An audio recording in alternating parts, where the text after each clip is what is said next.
What version of Photoshop is best?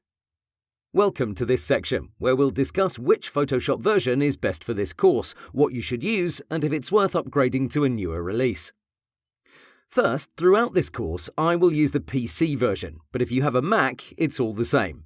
There's little to no difference between the two platforms. Regarding the hotkeys, you can swap out Control with Command, Alt with Option, and so on. You have an attachment to this lecture that will show you the hotkey equivalents in case something isn't clear. To get Photoshop, go to Adobe.com and you can download a free 30-day trial version. That's going to be the absolute latest release, and the trial is long enough so that you can watch this course several times and get yourself acquainted with it. Regarding the minimum version you can use and still get the most out of this course, that's Photoshop CS4. That was released in 2008, so it's outdated, but you can still watch all the content, especially the ones marked with CS6 in the title, and you'll get the core knowledge.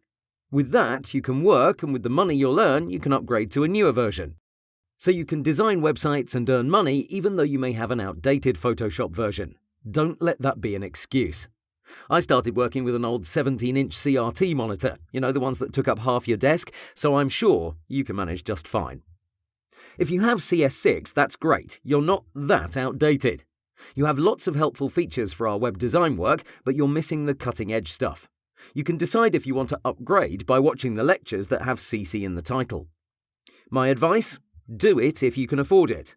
Do it if you're getting the hang of things and you're making money from these newly acquired skills. Initially, you can work on CS6, get cash from your first project, then upgrade to a CC version.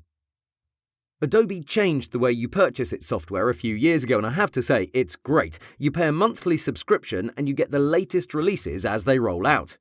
You can get Photoshop for $10 a month or the entire suite of Adobe apps for around $50. This may vary in your country, but that's the rough estimate.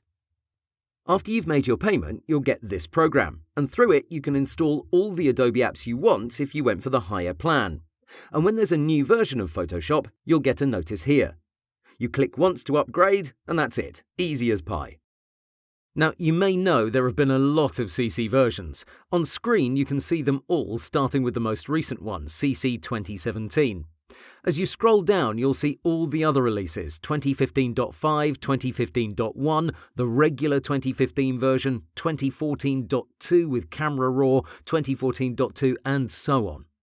If you're not sure which one you have installed, just do the following. Go to Photoshop, Help, About Photoshop CC. Thing is, Creative Cloud subscribers don't really care all that much because if you're a paying member, you instantly upgrade for free. And if you have no paying subscription and you're stuck with one of these previous versions, don't worry about it.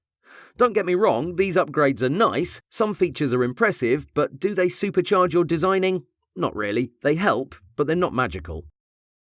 So my advice is to focus on your learning.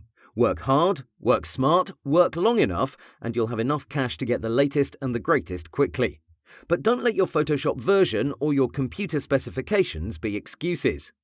Work with whatever you have. Be determined, and you'll be great. To read more about all these upgrades, you'll have a couple of links in an attached document. First, you can see what you're missing out on if you have a previous version, according to Adobe. Again, some of these aren't helpful for your web designing needs, and I'll also direct you to this Wikipedia page with a few notes about older versions, when they came out, and their main improvements. I hope this helps you get a better understanding of the program, but the essence of it is your Photoshop version is irrelevant for this course, as long as it isn't older than CS4. Ideally, you'll have the CC version, but CS6 is great as well. Let's move on.